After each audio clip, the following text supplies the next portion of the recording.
Have you ever been absolutely positive about a memory, willing to bet money on it, only to find out you were wrong? Well, you're definitely not the only one. This is the Mandela Effect, and we're about to take a deep dive into what's really going on inside our heads. So what is it exactly?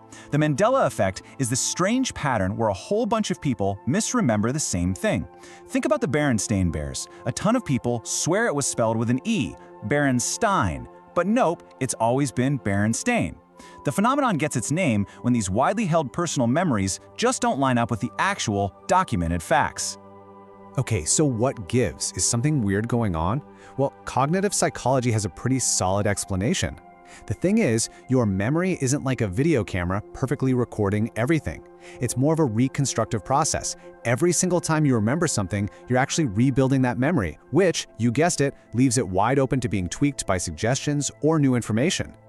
There are a few key cognitive quirks that help create these false memories. First up, there's source confusion. That's when you remember a fact, but you forget where you learned it. You might think you read it in a history book when really you just heard it in a movie.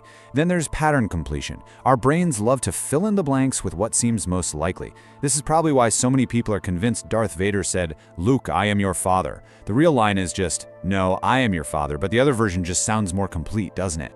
And here's a really crucial piece of the puzzle. Our memories don't exist in a bubble. We're social creatures. When we're in groups, what everyone else believes, that social consensus, can actually become more powerful than our own personal experience.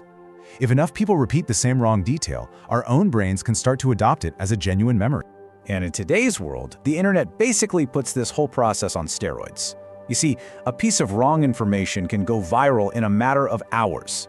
The sheer repetition of seeing it over and over again starts to reinforce it in our minds. Then you see thousands of other people agreeing with it, which validates the belief. And just like that, you have a feedback loop where the collective memory starts to drift further and further away from the actual fact.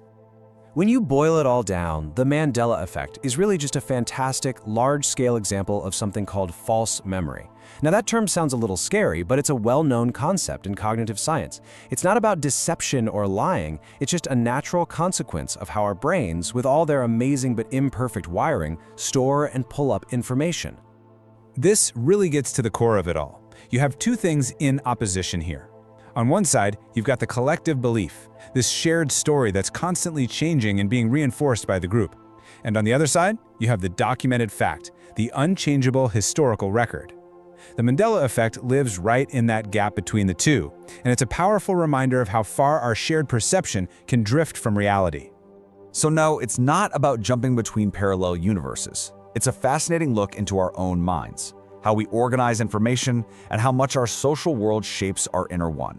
Which leaves us with a pretty deep question to think about. If our collective memory is this easily shaped and changed, what does that really mean for how we understand our own history?